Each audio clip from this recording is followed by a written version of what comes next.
Hi everybody, Carissa here with Inky Fairy Designs for the Blitzy Creative Team today. We're going to be making some Christmas mixed media canvas to display in your home as decoration, and using some non-traditional Christmas colors because I am taking my color palette from this Bow Bunny Altitude 6x6 pad. Now we're going to work on this wood canvas, and I cut out some of the papers, ripped them up, and now I'm going to adhere them. This is going to be our first layer, and I like to do this when I have any type of blank canvas because this gives me my color palette.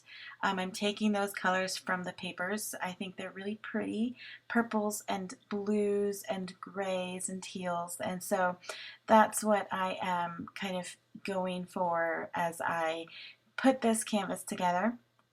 Now I like working on these wood canvases because it gives you a nice solid surface rather than a pliable surface that your regular traditional canvases, stretch canvases would give you.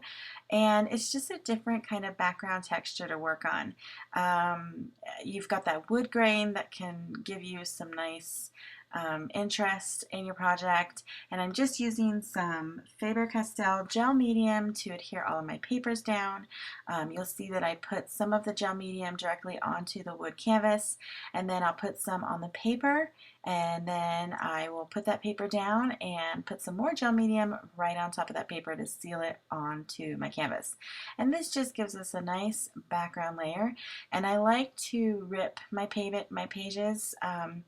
For the most part, it gives me some, it's more of an organic feel. I do leave some hard edges there, and I do end up covering most of them except for the ones that are around like the edge of the canvas, because I think that just ties it in, but you could certainly rip all of your papers and keep that torn edge all around the edge of the canvas as well. So I'm just going to continue to lay some papers here. You can see I fill it almost completely, but I do leave some areas of the wood showing through just to give some added interest and texture to my project. So the next thing that I will do is add some white gesso on top, and this is going to act as my primer for the rest of the project. And you'll see I kind of wish sort of in hindsight that I would have probably added the gesso before adding my papers, but it works out. What I do is I cover the entire wood with the gesso, just a very light coat, all the way on the edges as well. And then I'll take a wet baby wipe and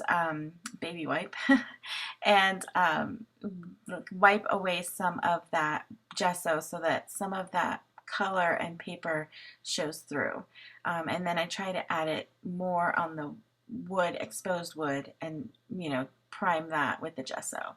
So now I'm taking some of the Dina Wakley Media Heavy Body Acrylic Paint in Night, Turquoise, and White, and I just put little dots around the canvas, mostly on where the exposed wood was, and I'm just taking a palette knife and scraping it across and giving some nice texture, but leaving some of that paper showing through. So that's what I like about using a palette knife is I'm not controlling it as much as I would if I had a paintbrush in my hand. So it's the same kind of concept as if you were using your fingers, although I think if I had used my fingers I would have tried to get more control.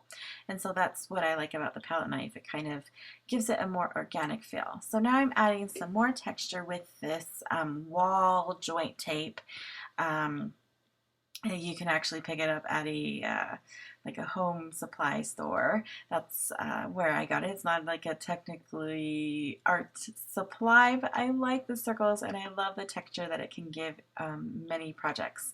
So now I'm going to go in with some of this Montana acrylic paint pen, and I just kind of splattered it onto my canvas. It's a purple color, and it brought out the purple from that paper because, like I said, those papers, while it looks like I cover them up, you can still see them through here and there, and it really provided me inspiration for the colors of this canvas.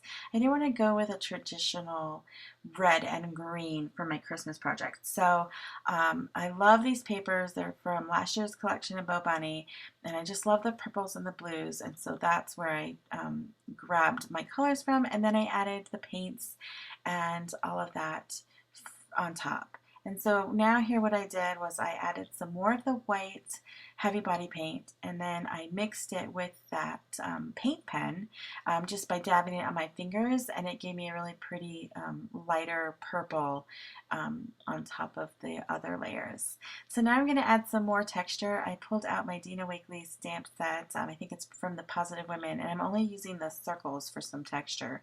I just wanted some background stamps to add some interest here and there. I'm stamping with the Ranger Archival ink in jet black, and then you see I took another background stamp that had some text on it and stamped that around as well. One thing I wanted to point out as I am adhering what will end up being my ornaments, I just cut out some circles using a die, and I thought that these wood veneers by crepe paper would act as a nice kind of added interest and dimension to my project as the actual ornaments. I hadn't planned that when I sat down, but in the middle of the project I remembered I had these in my stash, and I thought, oh, that would be such a cool added interest to my project. So they ended up working out perfectly with the die cut circles that I had. But one thing I wanted to mention was that when you're working on a canvas like this or a wood panel like this that has sides, you want to make sure that you add your paint and your stamps and all of your texture all around, so that when it's hanging on the wall it is one whole piece and you don't have that exposed or the white edges. It's just going to add, make your piece look completely finished. So now I wanted to add some shading around my circles or my ornaments, and I took my Stabilo 3-in-1 woody pencil,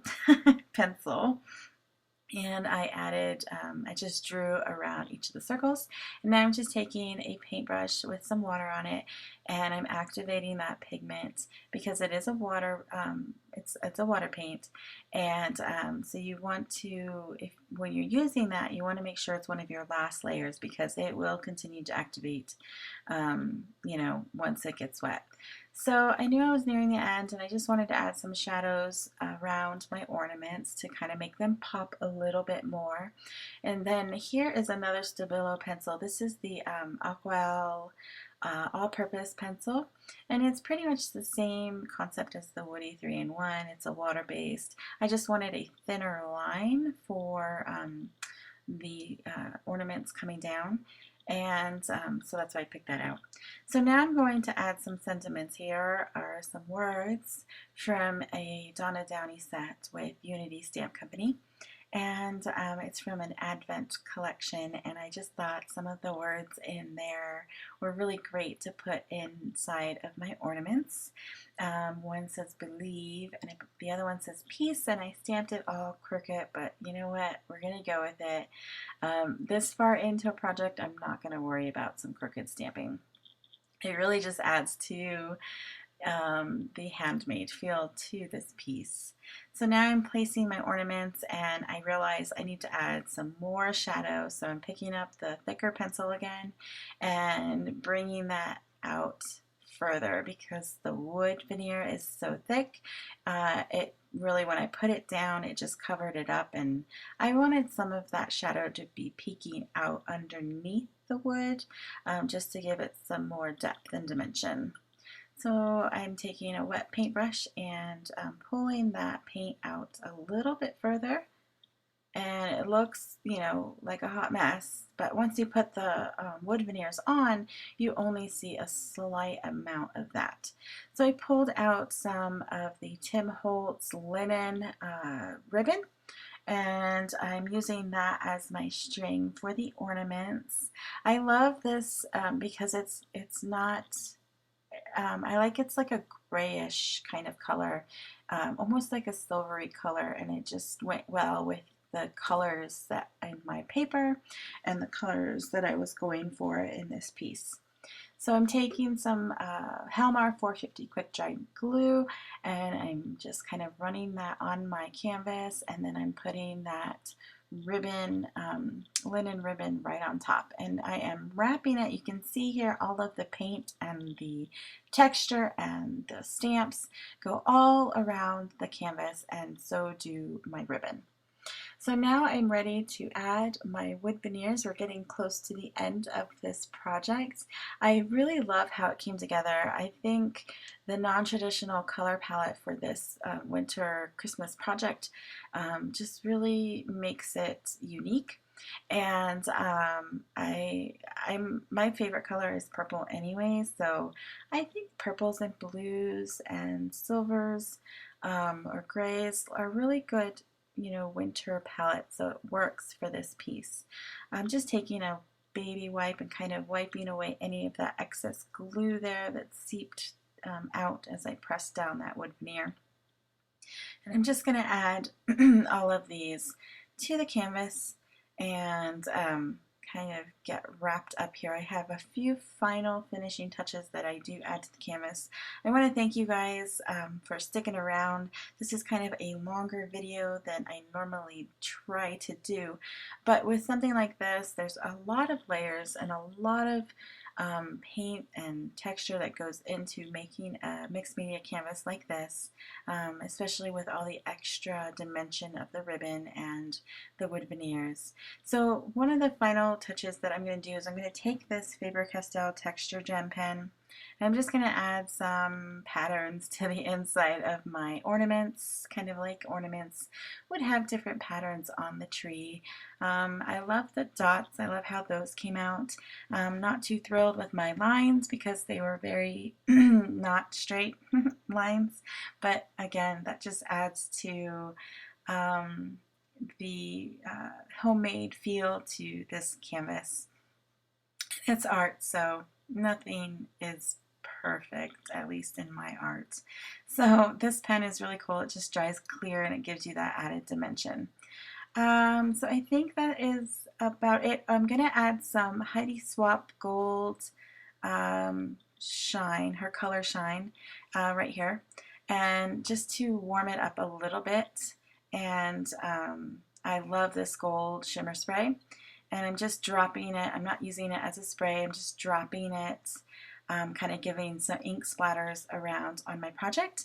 And then the other thing I did make some bows out of that same Tim Holtz linen ribbon because my ornaments needed some bows. Otherwise, they're just kind of randomly hanging there, but now they are tied on to the strings hanging down.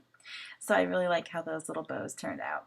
The final thing I promise that I'm doing is adding this golden acrylic, gold mica flakes all around the edge, just framing off my canvas with some gold flakes. And that is it. So thank you guys so much again for hanging around with me today to create this mixed media Christmas canvas. And I hope you enjoyed it and picked up some extra tips. Oh, look, I lied. There's one more thing. I'm adding this 25 to the end of my project, the final piece. Here are some close-ups of all of that gorgeous texture and dimension on this holiday mixed media canvas today. I hope you enjoyed this video. I know I used a lot of products. Be sure to check out the YouTube description below as well as Blitzy's blog for everything that I used today. And for more ideas and inspiration, be sure to follow the Blitzy creative team on the Blitzy blog, Facebook page, and Instagram.